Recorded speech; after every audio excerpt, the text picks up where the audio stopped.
There you go.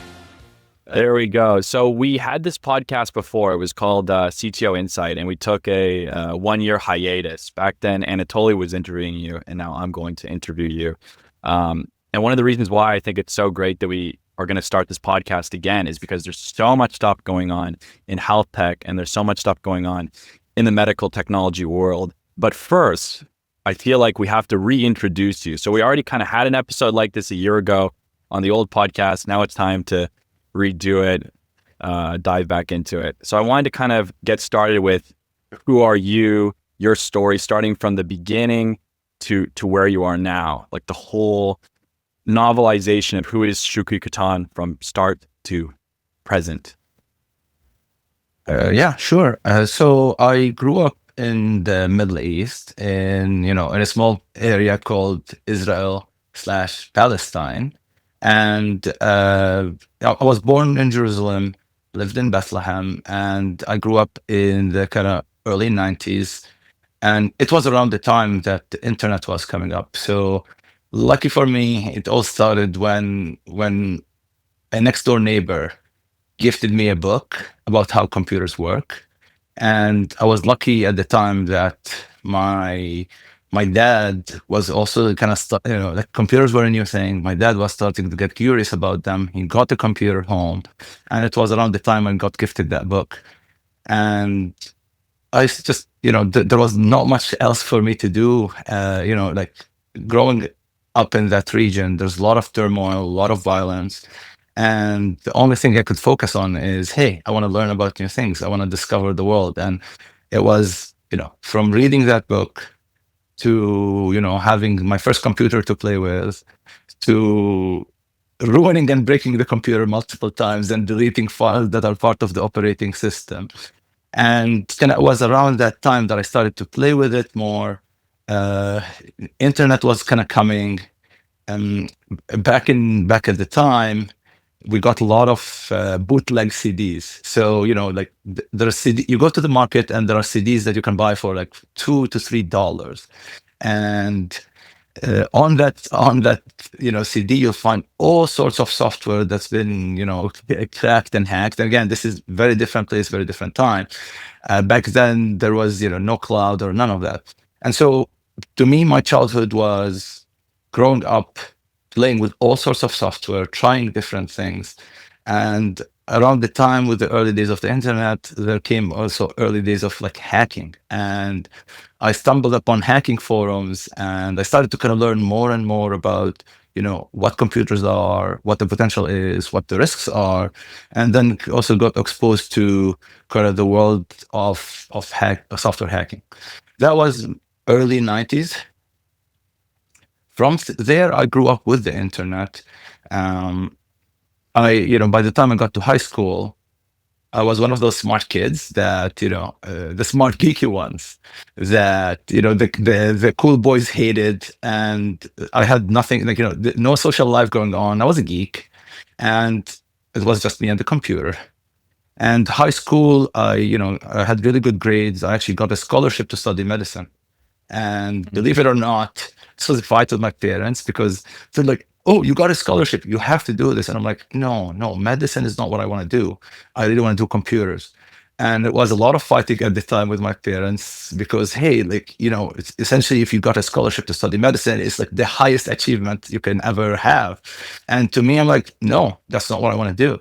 And I stuck to my guns. And, eventually my parents, caved in, and I got to study computers. So I went to university for computer systems engineering. So I got exposed to both the hardware and the software. And I found myself I've loved the hardware, but I always loved the software a little bit more. And I think it was mostly because it's just easier to change software than to kind of mold hardware. It was also hard to kind of get your hands on hardware and expensive. So you could tinker more with software than you could with hardware. And that was kind of what set me up on the early career. Before I finished university, I got recruited to a joint Israeli-Palestinian startup.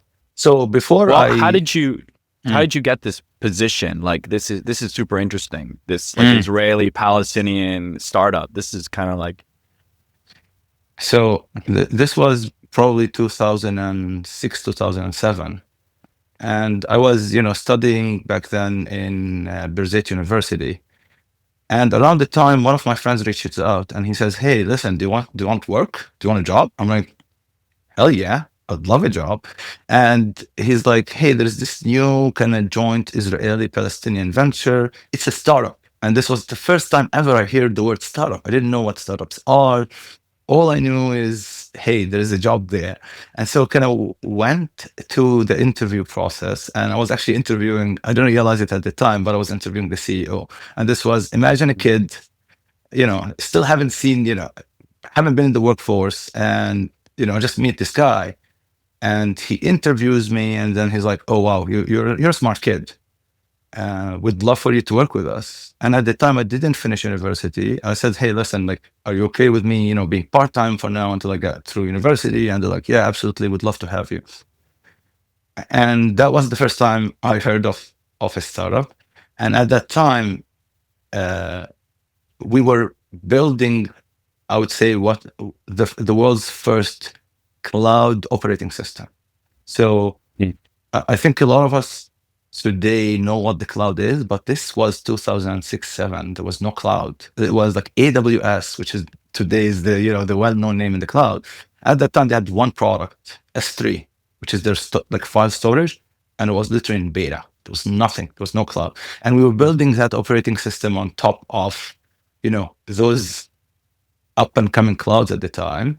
And we were backed by one of the top, venture firms out of Silicon Valley. Benchmark Capital is the name of the company. They're still in existence.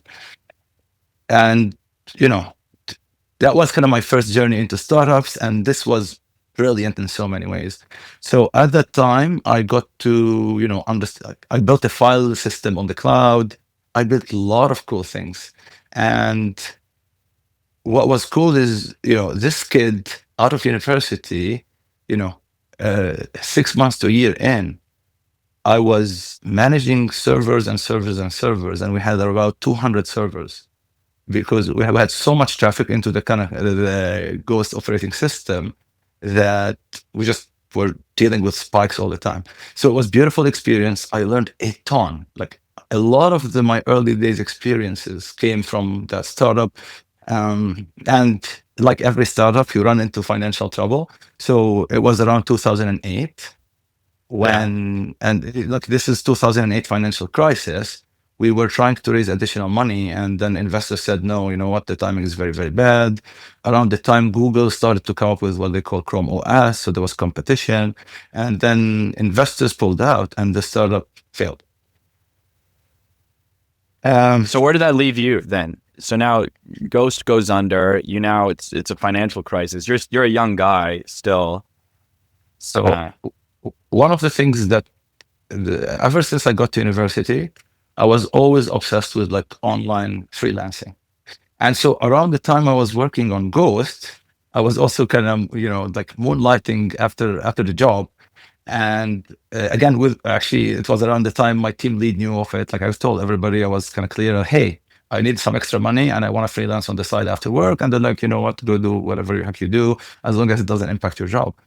And so I was always kind of one of the things that helped me condense a lot of experiences in my career is that, when a typical, junior developer would do 8 hours a day, I would do 16. I would do 8 hours in my full time. And then I was, around the time there was like the online freelancing sites. None of them exist today, the big ones that were at the time.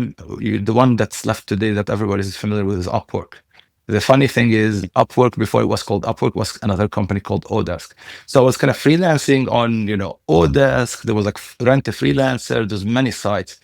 And I literally took every job that came my way. Oh, you needed like people who needed like a blog post about technical stuff, I wrote. Kids who wanted help with their homework, I solved their homework online. All sorts of projects. If you needed a website, if you needed like, systems administration, I took all sorts of odd jobs. But what I didn't realize I did at the time was build a very broad experience.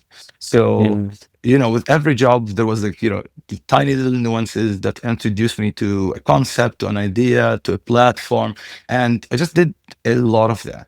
And as fate has it, around the time I was kind of like last days of Ghost, as you know, the company was shutting down, I was freelancing with a gentleman who said to me, "Hey, you want to come to Canada?" And at that Mm. time, going back to the Middle East, I've always dreamed, like, you know, growing up there, I always dreamed of leaving. I always knew it was, you know, not the best place to be. There's very difficult things happening in that place, and, you know, on both sides. And I I kind of made the decision since I was 16, 17, like I want out. And any way I can get out of that country, I would take it. And, you know, I tried to apply to the US multiple times. In fact, there was like a a lottery visa at the time. Visa lottery. Uh, Yeah. Yeah. yeah. So I Still did that exists. many, many times, and, you know, no luck, no luck, no luck.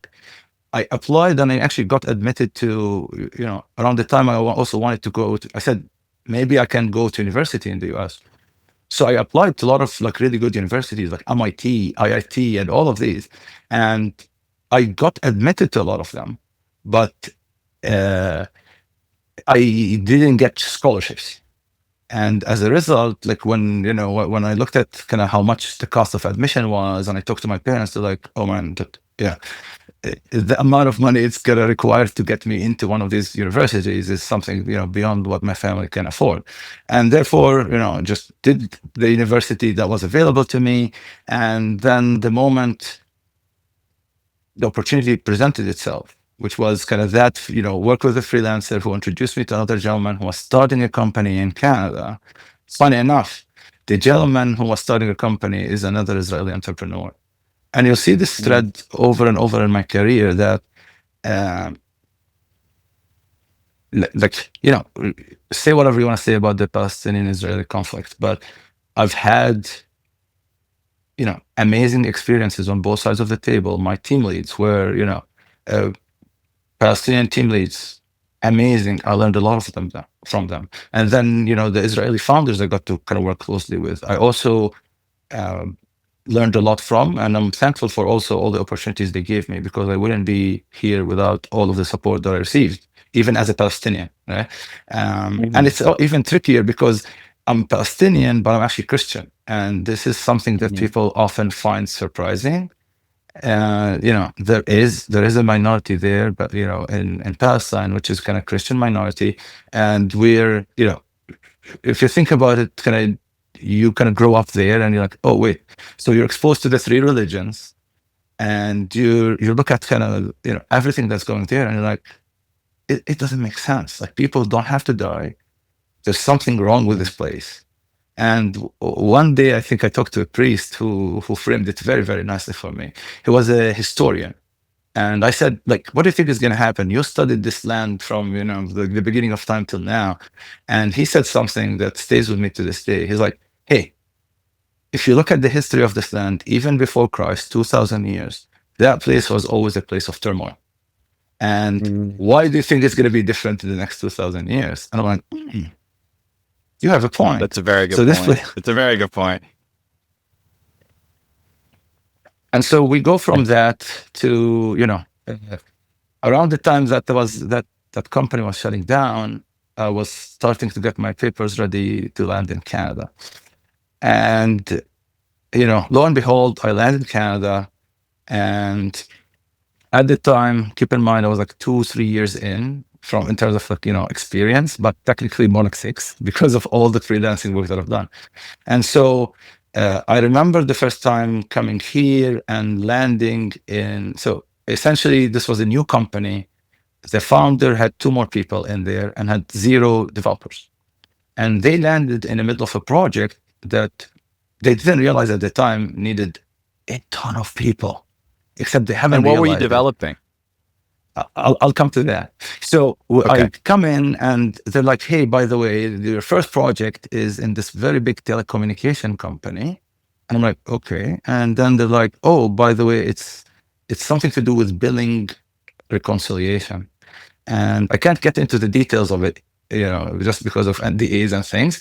But more or less, I found myself, you know, day 3 of landing into Canada, they walk me into the client's offices, and we are actually talking about, you know, one of the big Canadian telcos. And to my surprise at the time, I was working in a startup, and startups, usually smaller teams, run very, very quickly. And then in that case, I was in an enterprise. I was inside an enterprise, and I was initially overwhelmed. Like, so many people, so many processes, so many moving parts. And what I didn't realize at the time, I landed in the middle of one of the biggest transformation projects that was going on in that company at the time. And it was essentially consolidating 3 or 4 billing systems. And billing is one of those most complex areas in telco. So I quickly looked at it and I'm like, oh my God.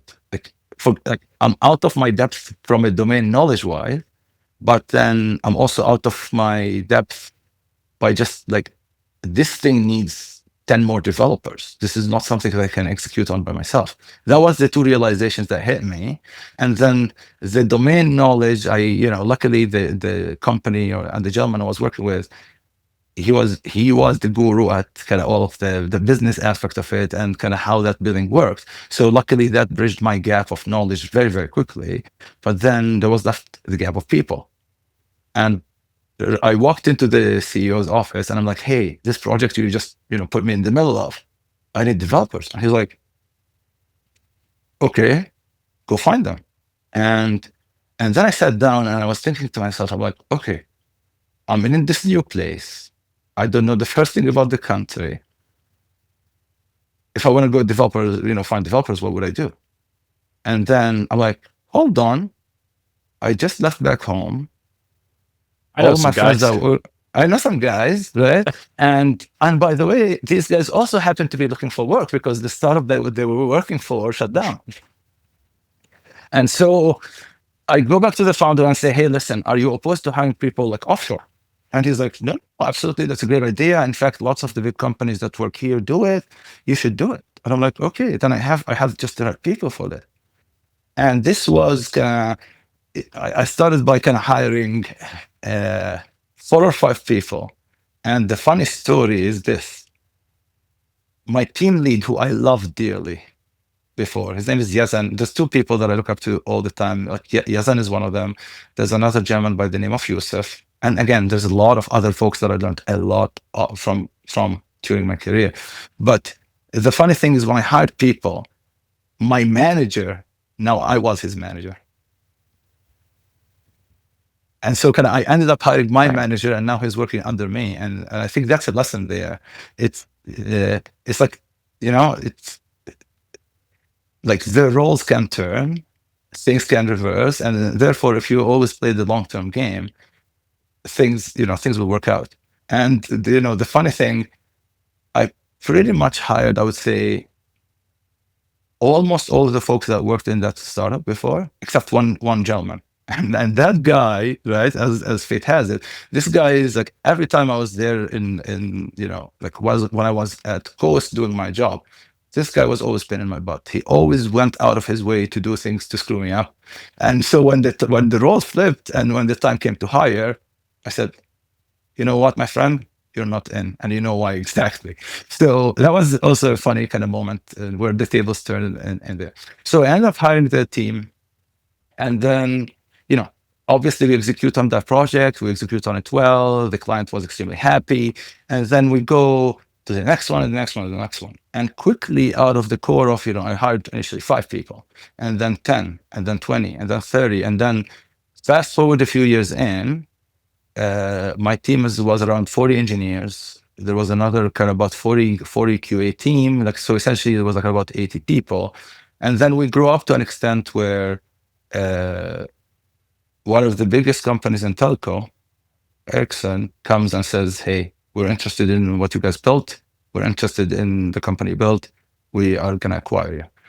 And fast forward, so around that time, I was kind of part of the leadership team in TelcoCell, which is kind of the startup. We had about 250, 300 people. And as part of the acquisition, they said, hey, everybody who's part of the leadership team, guys, here's, there's going to be a payout for you at the end of this. We wanted to transition to the new company. We don't anyone to leave. And so we kind of transitioned the team to the new company. And we were now all part of Ericsson. And Ericsson was a great company, great culture, European, very laid back, very friendly to the employees, very nice to the customers. But for me, I was in hell. Why? It's jumping from a 100 to 100 people company to a 100,000 people company.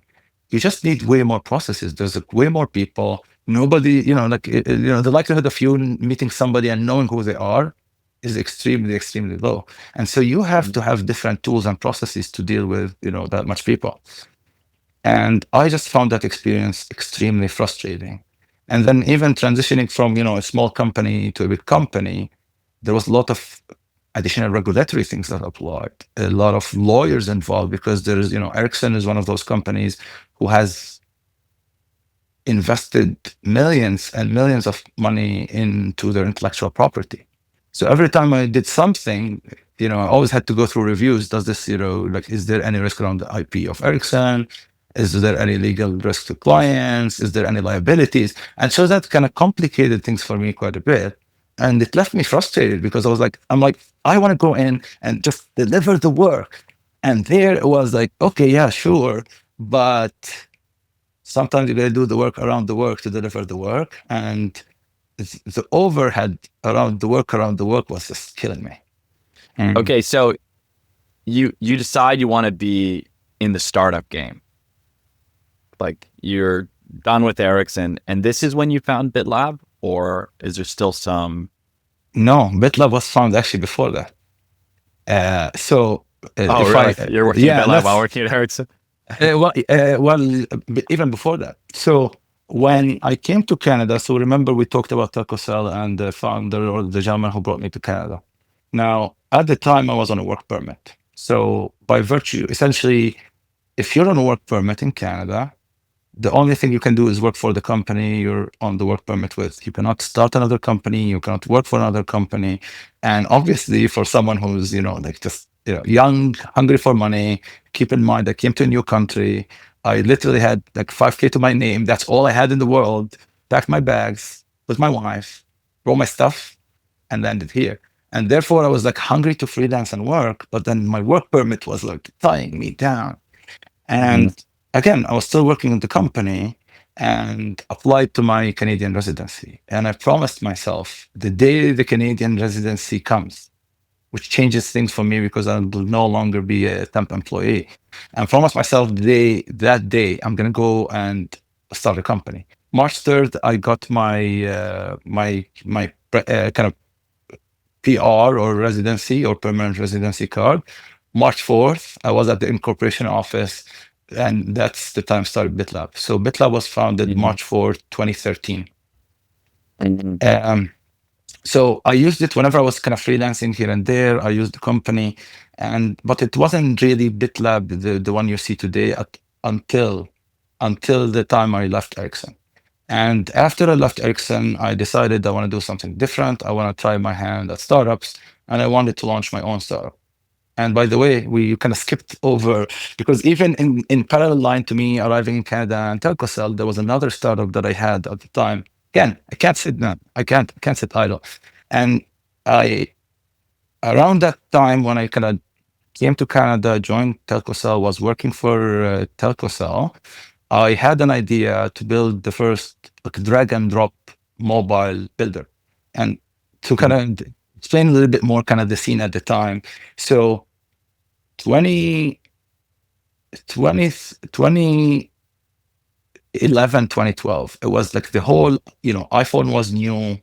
You had Android coming up, and there was the problem of how do we build apps for both iOS and Android using the same language, right? Typically, you develop for iOS using, Objective-C. That's the language you program for them. And then if you develop an Android app, you had to develop it with Java at the time. So there was like two different languages. And there were people trying to kind of come up with a way for you to program in one language, and then you get two apps. And the problem I realized at the time was that you can do that, but that's going to be a lot of code writing to describe a screen. Like, so if you wanted to build a screen and have like some buttons on the screen, that was like, you had to write, 100, 200, 300 lines of code just to get the damn screen to look like the way you want it and have the buttons and all the fun stuff.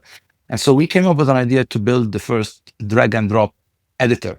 So you drag and drop it into like a development environment or an application, and then automatically it spits out the code for you.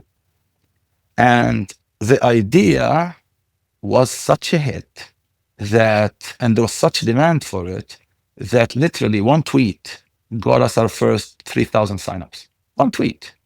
And it was such a painful problem that the developer community loved us. In fact, one guy dedicated about half a year to write a book. We actually had a book launched by Pact Publishing about the product we built. You can probably find it online. If you go look for Forge UI, you'll see this was kind of the name of the company. So there is a book called Forge UI by Pact Publishing. And, when the gentleman who wrote the book, he interviewed us, talked about the product, how, revolutionary it's going to be. And that was kind of one of the startups I had on the side. That one grew well. And even the company that launched that kind of cross-platform technology was interested to buy us.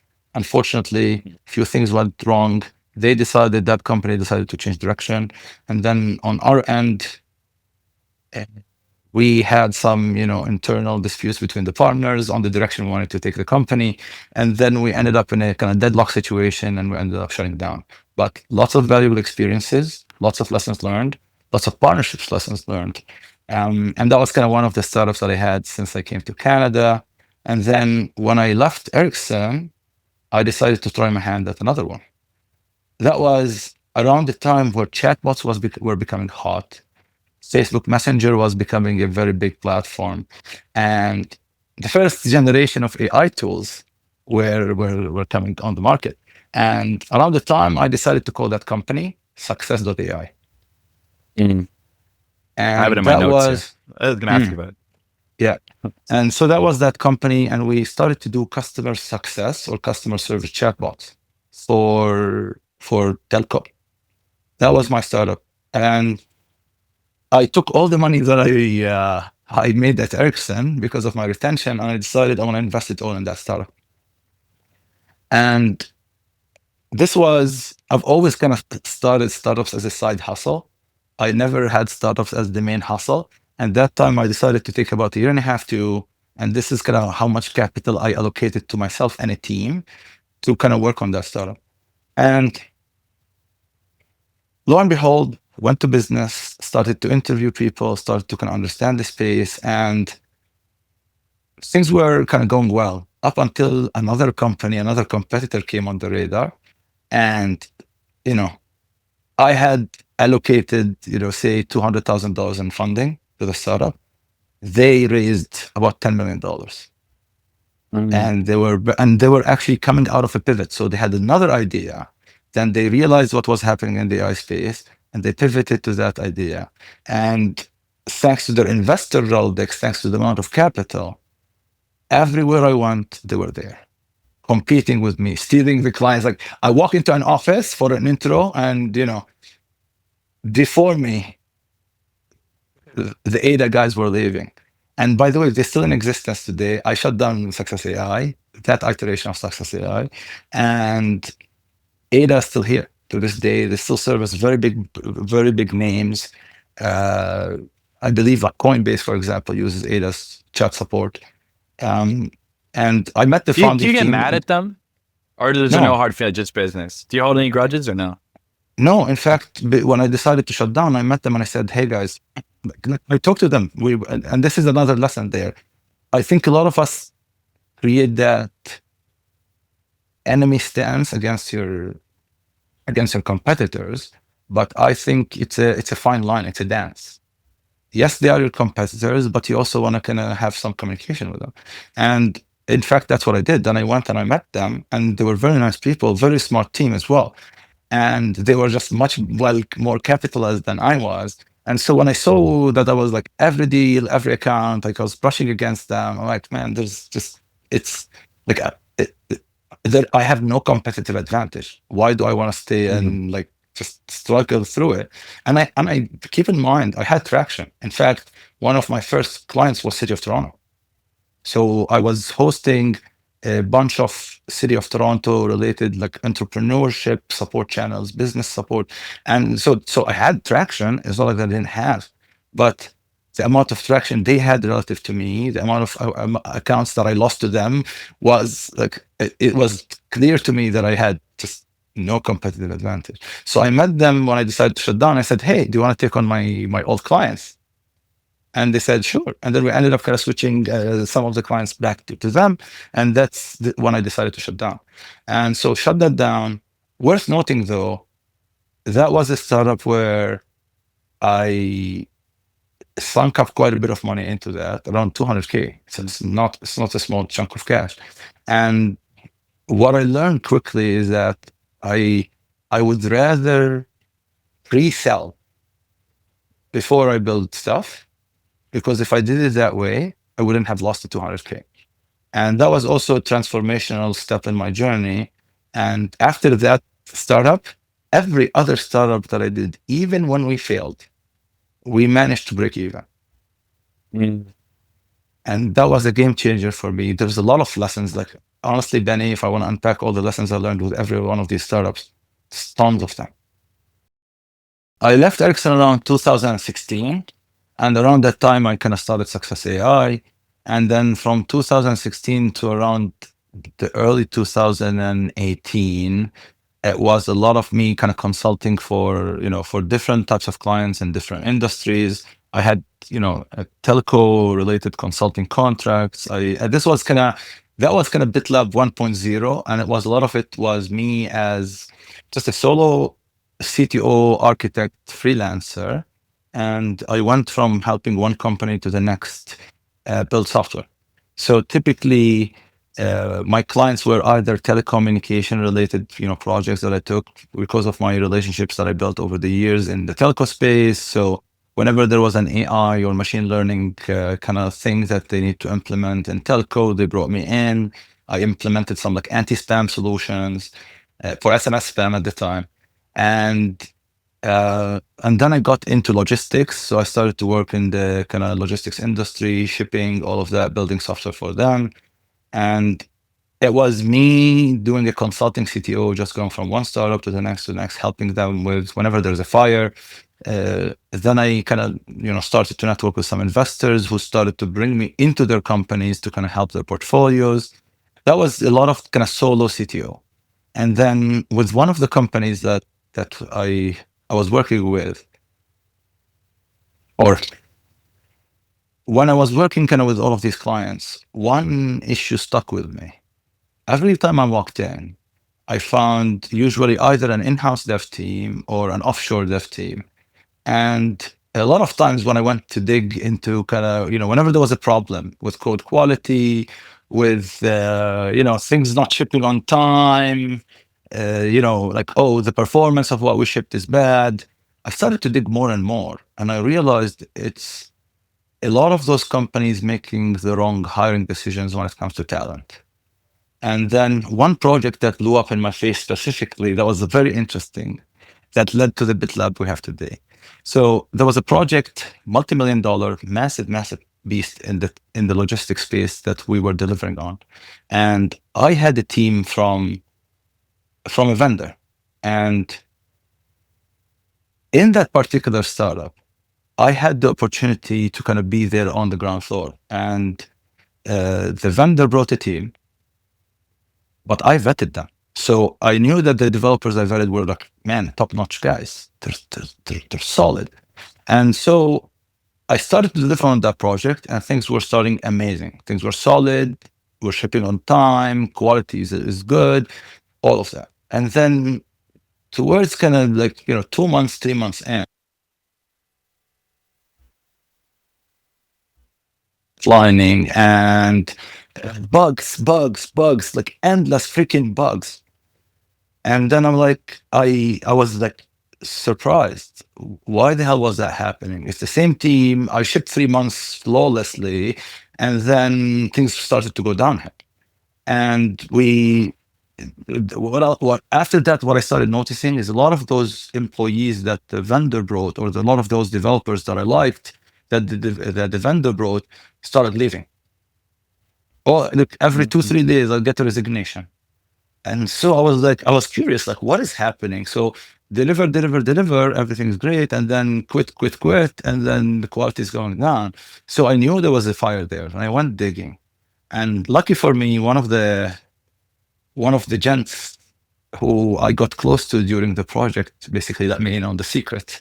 It's essentially the age old bait and switch. So a lot of those agencies that you can hire and work with offshore, unfortunately, what they do is, if you know if there's a technical person on the client side, they'll bring you the best people they have, right? You interview them, great. They'll show up to your meetings, wonderful. But in reality, they're not the team doing the work. So they present you the best people, but then they have, like, juniors who have no experience, who might be writing very, very shitty code, do the actual work. And again, if you think about it from their standpoint, it's cost savings. But in reality, if you look at it from your standpoint as the client, what is happening, right? Even for me as a technical person, if I didn't know this twist, I wouldn't have put two and two together. I did not Mhm. realize this was a practice. And then I started to realize this was actually common practice. And with every other client I helped that I walked in, where I was there early, they tried to pull a bait and switch, but after I learned it the first time, no more. Like, now I know what to look for. And that time I was like, eventually I got so frustrated. I said, you know what? I'm done with this nonsense. I might as well, like, when I walk in, I might as well have my own team. And Mhm. essentially I went back in my Rolodex, and every person who I thought is really good, really strong, really liked working with, really enjoyed talking to, brought them in. And this was like the early, let's call it BitLab 2.0, where I was no longer just a solo CTO going from project to project, but more like a version one of kind of product building team. And so we put together a team of engineers, we put together quality assurance, and we started to bring designers. And this was kind of the next iteration of BitLab, where we started to have a team. And this was really around the COVID time. And when COVID hit, in fact, one of the things that happened was, when COVID hit, like, a lot of the contracts that I had ended up shutting down. And it was like a lot of funding issues, a lot of budget issues. So I lost a few contracts, and there was a while that I was like just sitting at home thinking about what do I do next. And as fate has it, I got introduced to a doctor who wants to take on the challenge of building an EMR. And I think two relevant pieces. Maybe I'll back up. I'll back from this, because I think there's another personal story that I like to tell. Um, so around that 2017, 2018, as I was kind of consulting, freelancing, working with different companies, two things happened on my kind of personal side. The first is, um, I well, anyone who doesn't know me before 2016, 17, or anyone who knows me from 2016 to 2017, I was obese. In fact, from age 6 to age 27, I was extremely overweight. I was 200 pounds, 220 pounds at the peak. And I was just tired all the time. I had all sorts of symptoms on the personal health side that I just didn't know how to explain. Acid reflux, stomach issues, just everything felt out of whack. And by the way, this was, I correlated it to around the time I actually landed in Canada. And I couldn't put my finger on what is it about the food here that just makes me, sick. I thought I was actually getting sick. And I went to doctor after specialist after specialist. And everybody's like, oh, no, nothing is wrong with you. And that was the time where started to kind of get upset with the system. And system, I mean, like, how healthcare works in general. And keep in mind, I was like looking at it with a fresh set of eyes coming from the Middle East, where, let's face it, if you lived in anything like the Palestinian territories, just like healthcare is non-existent. Unfortunately, it's very, very bad. In fact, when you walk into a hospital there, you never know if you're gonna walk, like alive again. Mhm. Um, and again, it's not to talk about the staff or the people. It's just the reality of there is no money in the system. There is no money in the country, let alone money to spend on healthcare. And so the reality is, you just do the best you can with the resources you can. But then I come to Canada and I'm expecting better healthcare. And to my shock, as I get sick, nobody could get to the bottom of what's wrong with me. That's number one. And then number two is that like waiting on a specialist for anything is a 6 months to 9 months ordeal. And so that was kind of where I started to as an outsider looking at the healthcare system. And I started to see lots of issues, lots of inefficiencies with the way the healthcare care system works, let alone with me as a patient. I was left in the dark, not understanding, what is happening to me, why I was the way I was. And at that time, I kind of stumbled upon biohacking, stumbled upon Dave Asprey, and I started to get obsessed. And, from like starting with like very light, like here's, all the myths about food, here's all the myths about healthcare. And I started to kind of build that healthy skepticism about what I'm being told. And that led me to start to look at medical research. And luckily, I, you know, as my parents were trying to convince me to do kind of, like the doctor thing earlier in my career, I got exposed to a lot of basically the foundational, like pharmacology, organic chemistry. So I had some kind of organic knowledge or basic knowledge, plus the knowledge as an engineer, you're strong on the math, you're strong on statistics. So I had all of the foundation to now be able to look at the scientific research paper, understand it, and understand the studies. And around the time, I also stumbled upon a very interesting book that Tim Ferriss recommends quite a bit. Um, it's called Bad Science, Quacks, Hacks, and Big Pharma Flax. Quite the title. So how Quite did a this all title. tie in now? Uh, Biohacking, medical knowledge. You've met now this cardiologist. You have your tech company. It all starts to kind of tie together now to where you are today, right? yes, and let me try to tie them now. So, the book Bad Science, what it talks about is how essentially big pharma and bad corporations and bad doctors hack the research, fudge the numbers. And so one of the things that surprised me as I started to dive into the research papers is that almost for every research paper that said something, you can find another research paper that says completely the opposite. To give a concrete example, when it comes to, for example, nutrition, uh, I'm sure you all heard, sugar is bad. Oh, fat is bad. Oh, protein is bad. Oh, wait, protein is good. Oh, no, sugar is good. Oh, it's, Yeah. fat is the enemy, right? And all of that kind of led me personally to confusion. I'm like, wait, like, what is the truth? And then I decided that, yeah, after diving into a ton of research papers, after trying to understand my own biology, that led me with one fact and one fact only. There is so many differences between us as humans, whether from genes, where you came from, all of these things change the way you respond to anything. So if I take two people, different ethnic backgrounds, the way you'd respond to a medication might be completely different. The way they'd Mhm. respond to food, the type of foods that are appropriate to them. There is a lot of that is environment and gene mediated, right? And and that led me to the kind of biohacking where if I want to know the truth, if I want to get to the bottom of the truth, I don't care about the universal truth. I just care enough about how does it work or if it works for me.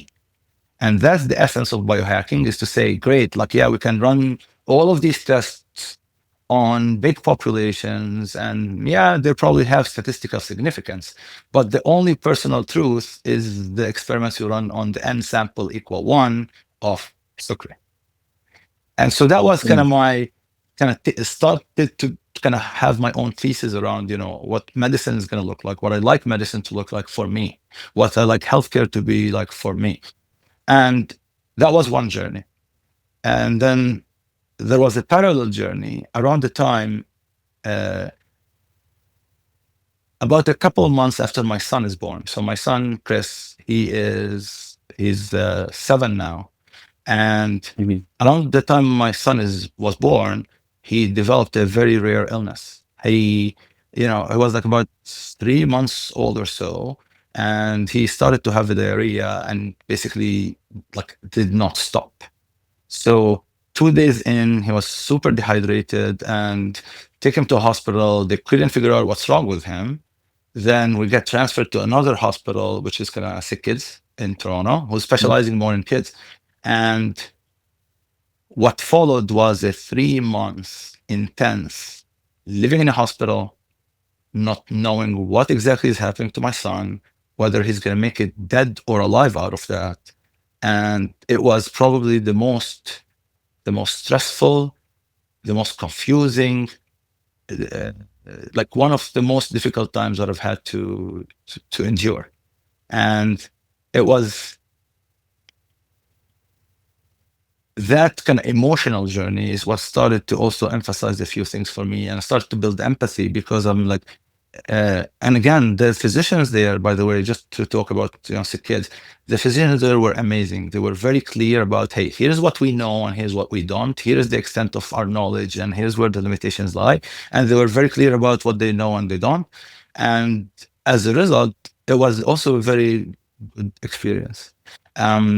Because it led me to believe that you can still service patients with empathy. You can still service patients with, just being honest and upfront about what you know and you don't know about their condition.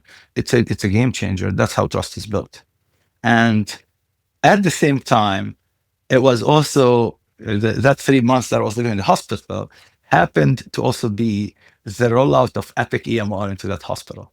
So I got to, and one of the things that I guess one of the things that makes Shukri unique is when you walk into a place, when somebody walks into a place, you might see the people, you might see the decor, you might be thinking about the atmosphere, you might be looking at who's sitting on the tables. I want to For see the sure, tech. for Shukri, it's not, no, it's actually not quite that, Benny.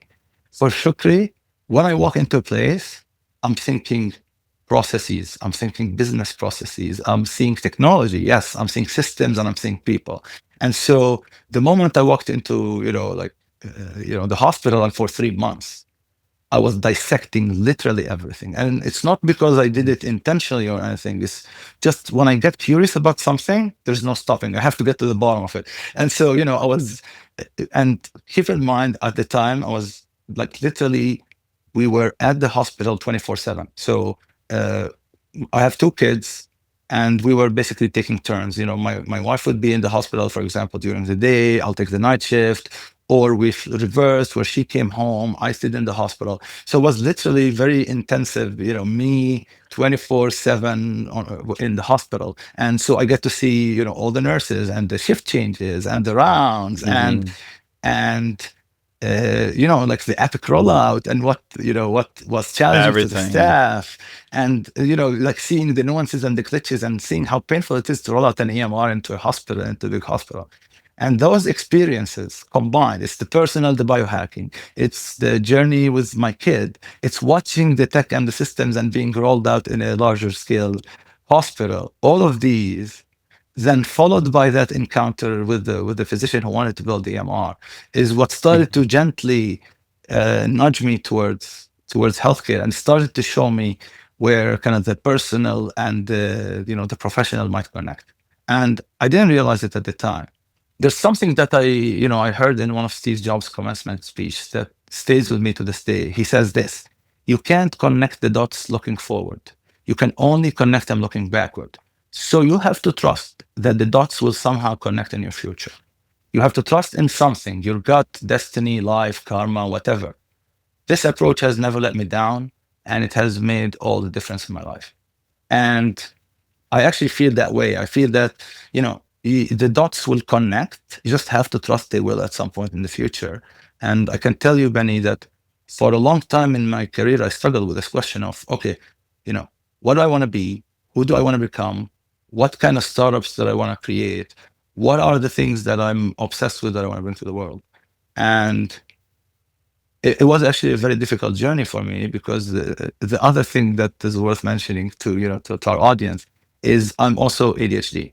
And so by definition, an ADHD person is always obsessed with shiny spoons, more and more shiny spoons. So Hmm. you go from idea to an idea to another, and you're like notoriously like running through things. And the insight that I gained recently is I think a lot of the entrepreneurs are ADHD by definition. And to me, I actually don't think of it as like an impairment or an impediment. It's actually a superpower, but you have to know how to harness it. And Hmm. Just like every so, superpower. yeah, like every superpower. And so to me, is like having the ADHD made it actually, and so having the skill and the ability to build anything, Mm. plus having the infinite curiosity, is perfect in some ways. But then in other ways, it's like, oh, everything you see, oh, like, oh, maybe I should build something here. Oh, maybe I should build something here. Oh, maybe I should do it in this space. Oh, wait, there's this hot new thing coming up. Maybe I should do something with that. And that was a lot of my earlier kind of stages in my career, where I, uh, just like, oh, all over the place. If it's something that can be done, I'm going to do it. Oh, if there's an opportunity there, maybe I should start a business there. And eventually, I think it took a lot of churning like that. It took a lot of failed startups like that to eventually realize the truth. And the truth is, if you want to be like, you can be successful at multiple things, but you're never going to be super successful, because your time, your energy, your direction is all like just spread across a lot of directions. And over time, I started to kind of slowly hone in more and more. Do I want to, and uh, and I think what makes it harder is because I'm also passionate about a lot of things. So, for example, I'm passionate about investments. I'm passionate about stocks, and I'm passionate about so then you can see why fintech might be into play. And so a lot of the early days of BitLab was me pursuing that curiosity of, we took on the projects that I personally felt there's a need for them, that we felt we can help on, and we felt that these are projects that are like unique and different, and they have legs to go to the world. And so we, you know, worked on a lot of companies, worked on a lot of platforms. We built a lot. We still maintain a few to this day that are really not healthcare related. Some of them are really big, multi-million-dollar companies that Hmm. we run their tech. We kind of host their platforms. We ensure their uptime. We're kind of responsible for their operations, for the tech. And so we did a lot of that. And then um, I learned an exercise called Ikigai. And Ikigai, for those of you who are watching, it's essentially, it's a Japanese concept. It's called the reason for being, or your reason for being. And the idea is that each one of us, and Benny, you can bring the Ikigai thing on the screen here if it's relevant, but each one of us has uh, essentially things that we love, things that the world can pay us for, and things that we're good at, and things that we need. And sometimes these are all desperate or separate things, right? There's things we love, we might not be paid for them. It's a labor of love. Things we're good Hmm. at and the world doesn't need. Those skills will stay dormant. But your ikigai is if you're able to just kind of find that intersection. It doesn't necessarily have to be a combination, but an intersection between what you love, what you're good at, what you can be paid for, and the world needs. And Hmm. those skills, those competencies, those superpowers, if you can combine them in that way, you'll be unstoppable. And to me, that is healthcare. And I also believe, I'll bring another concept that I think is relevant. So uh, there is a lot that you can do as an entrepreneur by being logical, right? Like you can approach a lot of decisions logically. You can, approach your whole company logically. And that's great and wonderful and absolutely necessary, especially for you as a CEO, CTO, or executive in a company. You have to be logical. But there's a second part of the journey that I believe that is even more important, and that a lot of first-time founders miss, is you have to tap into the emotional. Because the logical will only get you so much. If there is no emotions, if there is nothing to drive you to do the thing you do, things are going to be tough. It's going to take 5 to 7 years. It's going to be ups and downs. I promise you that there's nothing guaranteed except the ups and the downs. And therefore, if you do not like who you serve, if you're not passionate about what you do, you might endure 6 months, you might endure a year, or maybe even two. But at the end of it, there is no drive.